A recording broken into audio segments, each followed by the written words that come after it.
This is On Shifting Ground. I'm Ray Suarez. In January, a Chinese food manufacturer tried to buy land for a plant near an Air Force base in North Dakota, but the federal government pressured the local city council to block the development. It's just one of the many examples of anti-Chinese suspicion. American politicians are walking a geopolitical high wire as diplomatic relations between China and the U.S. have sunk to new lows in recent years. This bad blood is putting Americans of Asian descent at risk, and those suspected of dual loyalties have paid an especially high price. We revisit a story of a Taiwanese scientist persecuted in a time of national crisis and how a community rallied to support him.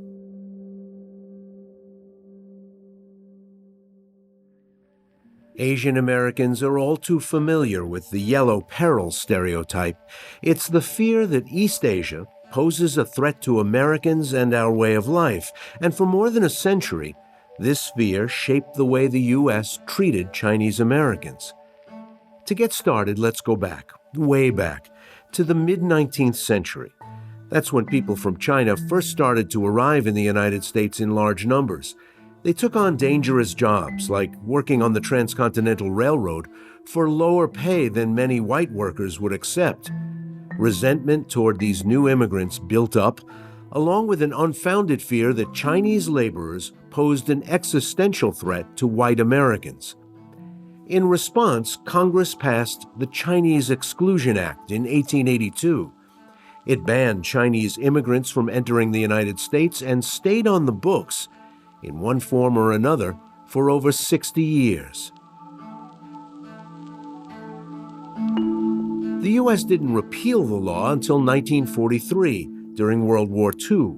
China was one of our most crucial allies, but the friction between the U.S. and China intensified almost as soon as the war was over, in the shadow of the Cold War, and later rising economic competition. By the end of the 20th century, China had begun its meteoric rise, and the U.S. felt threatened by its economic prowess, even as trade relations were strengthened. In the late 90s, as Bill Clinton was recovering from an embarrassing impeachment, the Democratic Party was accused of accepting money from the Chinese government, though that was never proven, and Republican Congressman Christopher Cox published a report suggesting Chinese sleeper agents were after U.S. nuclear technology. Damaging leaks of nuclear secrets to Chinese spies. The CIA discovers evidence that a spy has helped China steal top-secret nuclear plans. Plans that allow China to duplicate one of America's most advanced nuclear weapons. He did not tell us. Then on March 6, 1999, the New York Times published a bombshell story.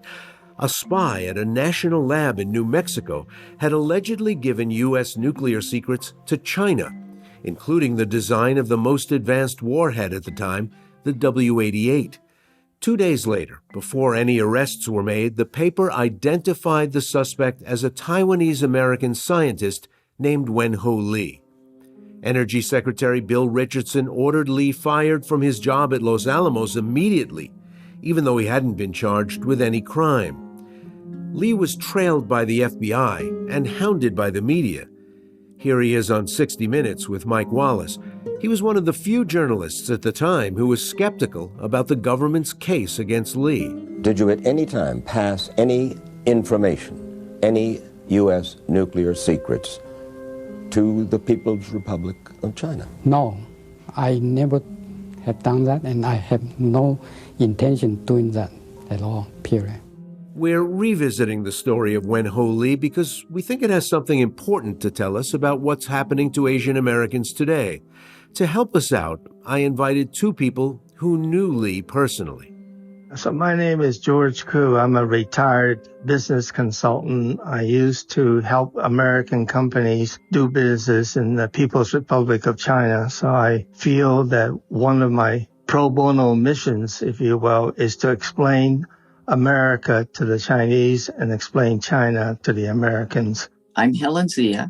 I'm an author. I'm a former journalist. I'm an activist.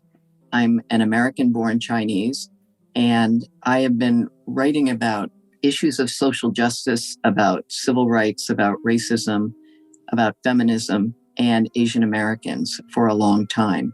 George Koo and Helen Zia were both members of the Committee of the 100, a group of influential Chinese Americans who rallied support for Wen Ho Lee during what would become a long and painful ordeal.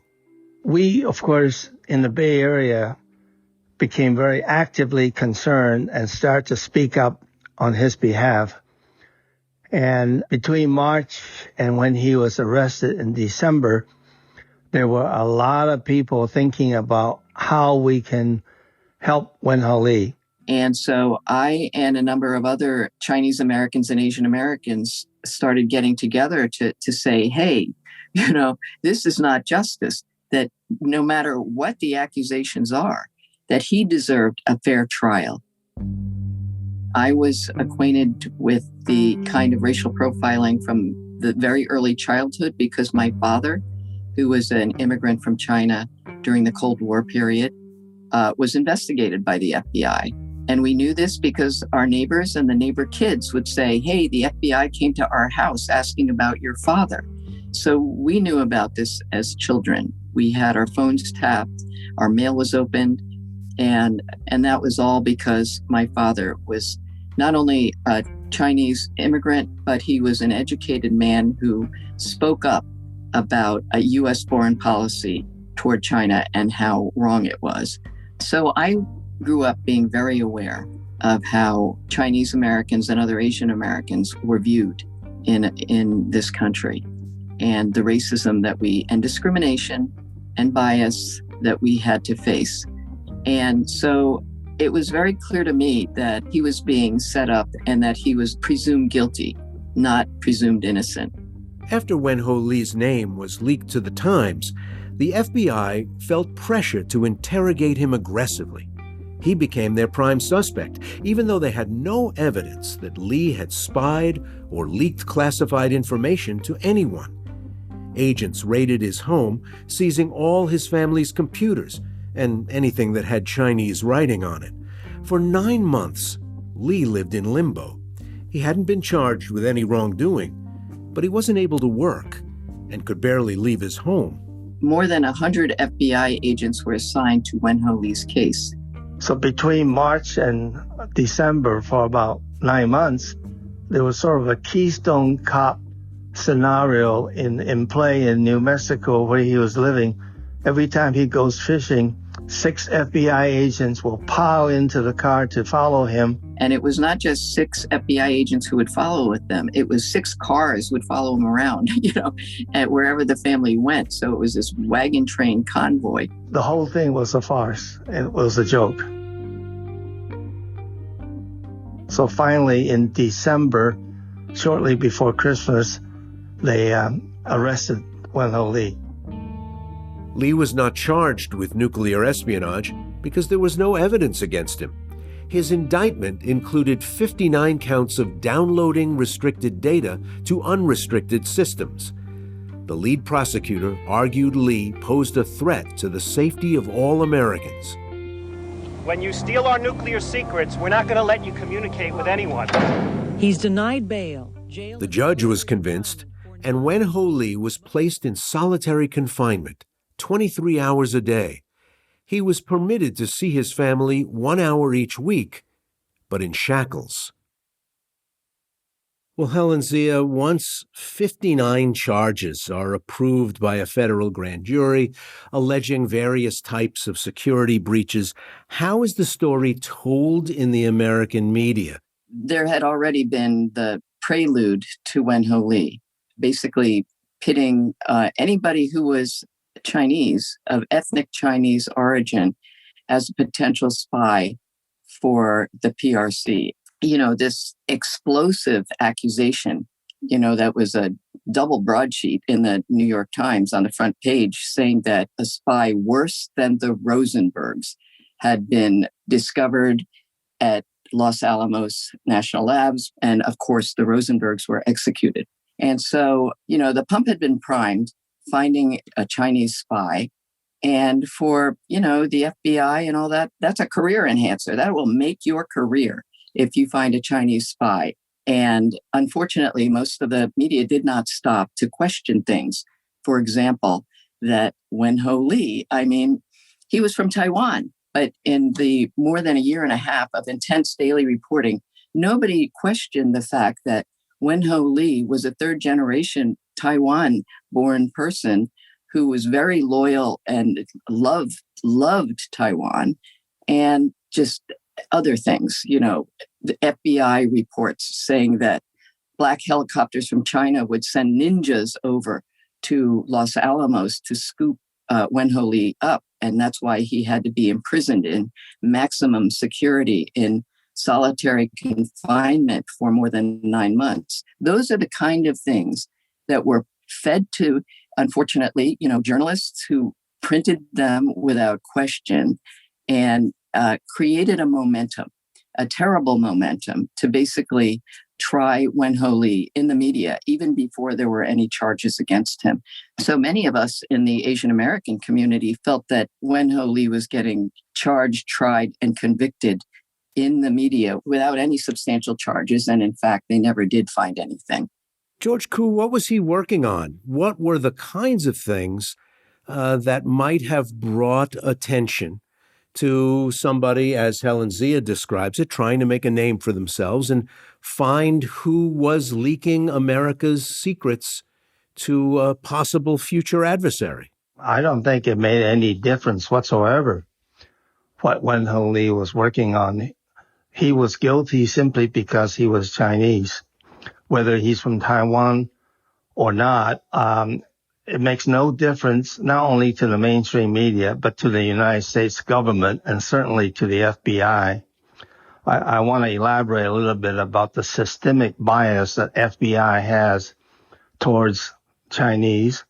It goes all the way back to J. Edgar Hoover. He basically is wary and suspicious of all Chinese. And among his group of people, they populated the theory of grains of sand, theory of espionage. And by grains of sand, they're suggesting that every ethnic Chinese in America, with loyalty to their fatherland, would send tidbits of information of whatever importance back to Beijing. And that's how the Chinese conduct espionage. And that makes all of us guilty as potential spies. And that's the utility and purpose of that particular theory. That was the mentality that we were faced with, we Chinese in America. So Wen Ho Lee, in point of fact, didn't work on anything near the W-88 multi-head missile. I think he was doing mathematical modeling of nuclear explosions. And so he was working primarily in the computer programming side. Didn't have any access to the alleged nuclear weapons that was stolen. And of course, later on, many others have pointed out that that so-called secrets of the multi-head missile that was developed in the 70s could have been leaked from hundreds of places in the U.S., and it doesn't have to be from Los Alamos. And furthermore, if the Chinese stole that secret, they never used it. So the whole thing has been based on racial bias and false premises. This grains of sand theory that has been floated around about Chinese, especially. You asked about how the media carried it. Right after the New York Times printed that the worst espionage since the Rosenbergs was being committed at Los Alamos, the Washington Post came out with an article about Chinese spying techniques. And I wrote about this in my first book, Asian American Dreams. And it says, Chinese abroad bring secrets home one at a time like ants carrying grains of sand. Since at least the 4th century BC, Chinese have been doing this. I mean, this was in the Washington Post report about this. And the Cox report, which was a Christopher Cox congressional report, said that every waiter in a Chinese restaurant was potentially a spy. And that because Los Alamos had 5 Chinese restaurants. It was obvious there must be intense spying going on. And so that was the kind of thing that was said and continues to be said, that I might walk into a Chinese restaurant and say something like, "Hello, how's the weather?" And that would be a secret coded message that would then be transmitted and reassembled in the mother anthill of China and become a miniature nuclear weapon, which is what the W-88 was. And that's the theory. And that continues to this day to persecute, especially Chinese scientists, graduate students, postdocs, undergraduate students, high school students. I mean, anybody who is Chinese is being viewed as a potential spy for China. The W-88, in all of the investigation of Wen Ho Lee and the years looking into, trying to find a China connection in the W-88, there was never one found. There was never, after all of that investigation, a connection found to say that anything had been leaked. And in fact, that information was never actually pinned on anybody, let alone Wen Ho Lee. But in the climate of trying to find a Chinese connection, he became somebody who was convenient.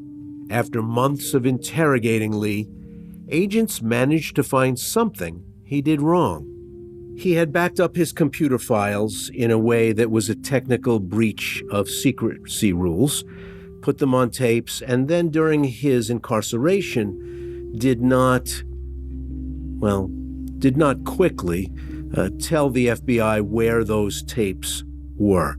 He refused to discuss a conversation he had had with another Taiwanese-American during a polygraph test where he was picked up on a wiretap, assuring the man that he would look into who turned him in. And then he was perceived by the FBI of having lied about that conversation.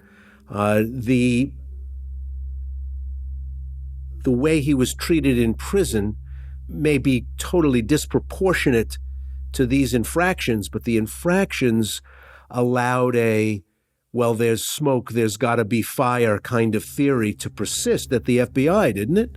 It all depends what you are looking for. I mean, anybody, any one of us, I really defy anybody listening to this to have every part of their life put under a microscope and then little things taken out of context to say, well, this is suspicious, and then had that become a connection. And so that's what happened to Wen Ho Lee's life. Everything, including things that were later shown to be complete distortions. For example, he, on a charge card, had charged something connected to Hong Kong, and that was used as a way to say, look, he made payments and he got money, and it turned out to be his own daughter taking a tour. And that's all it was. And that's something that the FBI knew because, of course, they had scooped up all of his financial records, but they picked on one thing, took it out of context. All of the things you just cited were things that were taken out of context. And unless you actually go and look at so what was this conversation that you had? Did he really refuse or did he forget? He had actually submitted to dozens of FBI inquiries. And one of the lessons for Wen Ho Lee that really every American really needs to know is you do not have to talk to the FBI, because what happens is if you say something and later you remember it differently, or you forgot to say something and then you then say, oh yes, but this happened. Number one, it might be viewed as you refused to say it, as you just described, or that you contradicted yourself. And that in itself is a crime. Giving misinformation to the FBI, which, by the way, our cabinet members did in the last administration and, have been pardoned for doing that. But Wen Ho Lee was put into, intense solitary confinement and threatened with life in prison. So I would just say, you can take any piece of any of our lives and then construct it in a way that you want.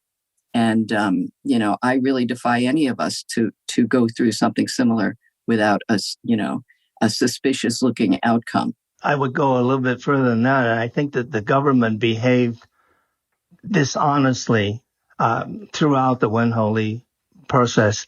For example, the data that he was accused of downloading was considered a confidential information, but to make his crime more serious, they retroactively upgraded the classification to top secret so that to make his crime appear to be more serious. And no even capital punishment prisoner are treated the way he was treated. 23 hours in a room with the lights on and 1 hour of exercise with his foot connected to a ball and chain. The only reason that he was treated that way, and he wasn't even convicted yet of any offense, was to hope that he will break down and confess to something so that the government can walk away and say, see, we won. Washington politics also played a big role in the investigation and incarceration of Wen Ho Lee. To be anti-China is a bipartisan effort. Both Republicans and Democrats may make political brownie points by attacking and disparaging China. And they make up wild statements and stories which are then abetted and supported by the mainstream media. China was a favorite topic between the Democrats and the Republicans. Bill Clinton ran for president accusing George H. Bush of being soft on China, and then the Republicans returned the favor after he was elected by accusing the Clinton administration of letting the Chinese steal the crown jewels. So the whole probe was based on trying to make a connection that the Clinton administration was being influenced, and not only that, but sabotaged by China. The probe was based on what was leaked to the New York Times, and that emerged out of a whole period of trying to basically damage Bill Clinton, as an accusation from the GOP and from the right to say that he was too soft on China. After spending 278 days in solitary confinement, Wen Ho Lee was released from jail September 13, 2000. So of the 59 counts that he was charged of, the FBI had to drop all of them. And he only pled guilty to one, which was the mishandling of classified information, which is a highly complex series of what you have to do and changes all the time in terms of what is classified. And even the head of the CIA, John Deutsch, at the time that Wen Ho Lee was being charged, had been found to mishandle classified information. But Wen Ho Lee was the very first, and as far as I know, maybe the only one ever criminally charged with a possible life in prison for mishandling of classified information. But he pled to that so that his nightmare could end. Lee was never able to work as a nuclear physicist again. He spoke out about his experience. The other question has been asked by many people was, what is my advice if FBI come to see you? My answer is this: if FBI knock your door, you open it and tell them to go away. After Wen Ho Lee was released from his 9 months of solitary confinement, a publisher contacted Wen Ho Lee to see if he would be willing to tell his story. And they asked me if I would write his story. And so that's how I ended up writing a book with Wen Ho Lee. And I have to say it was quite challenging, because here was a man who was in solitary confinement, not being allowed to, speak to anybody except his lawyers and occasional visits by his family. He couldn't even touch them or anything. It was all through those thick plexiglass windows, and only allowed out of his little cell for 1 hour a day with a, chain around his waist and his ankles. And that was his exercise. And so his immediate task was to talk to me and to tell his story, which I think was very, very hard for him to have to relive all of that immediately after getting out. But that's how I got connected to get to know Wen Ho Lee, to be very sure that this was not a man who was committing espionage. Dual loyalty stories abound in American history. This is hardly the first one. Unlike a lot of other places in the world, this country is home to large numbers of people from large numbers of places. Did Wen Ho Lee feel like he was fighting a phantom, that it's hard to prove a negative? It's hard to prove that you're not a traitor to your adopted homeland? Yes, there's an incredible difficulty in being able to disprove that, the accusations that you're not even sure what they are. And it is disproving a negative. Wen Ho Lee, even though the judge ended up apologizing to him for the way he was treated, his reputation was ruined. You cannot recover from the accusation of being a spy. Most people who even remember Wen Ho Lee will say, oh, the spy case, and not the falsely accused Chinese-American who was framed.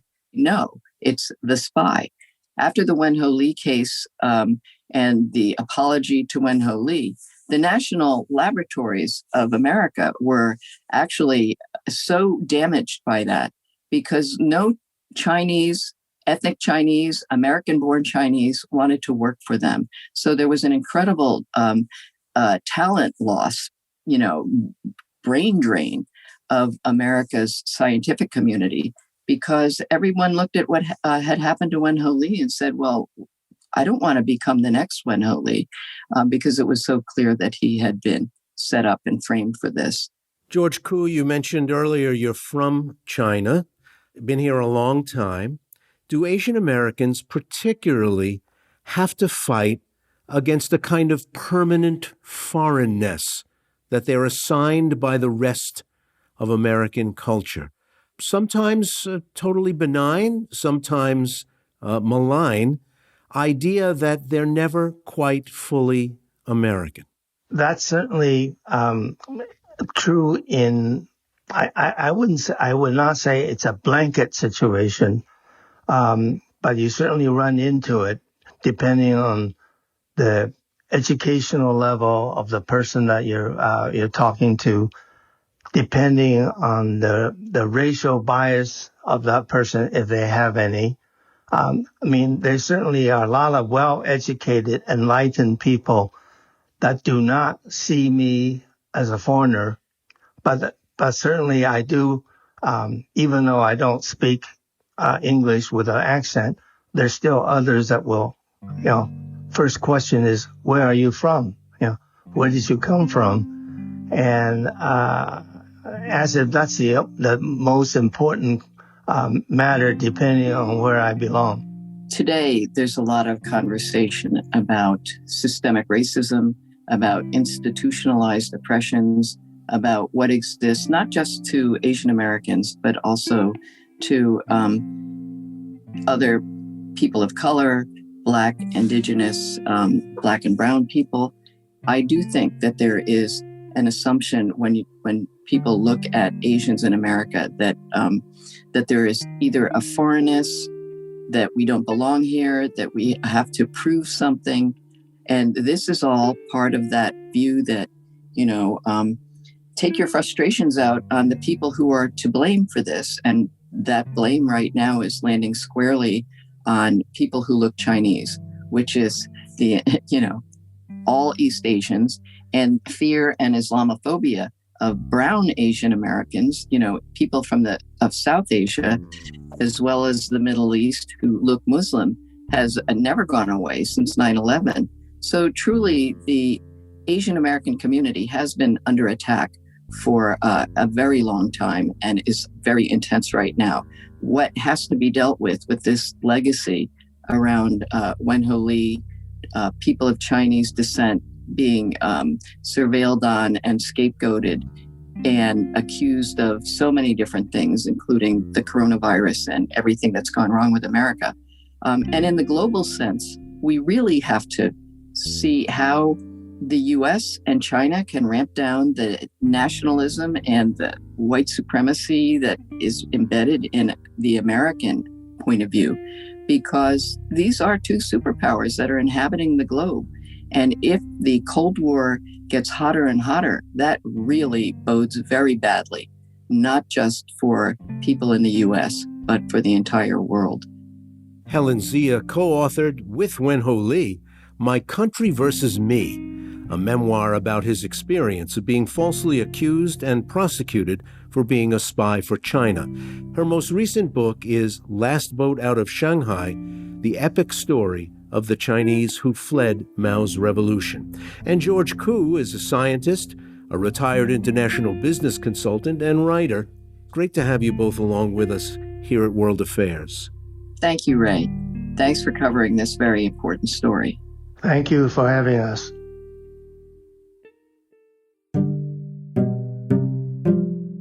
You've been listening to On Shifting Ground, produced in partnership with KQED, with funding from listeners like you. Today's episode was produced by Elise Manukian, Joanne Jennings, and Teresa Katsourillis. It was mixed and mastered by Matteo Schimpf. Additional production and engineering were provided by Rob Spate. KQED's Jim Bennett is our technical supervisor. Jared Spord is our executive producer. Philip Yun is CEO of World Affairs. Our music is from Blue Dot Sessions. I'm Ray Suarez. Thanks for listening.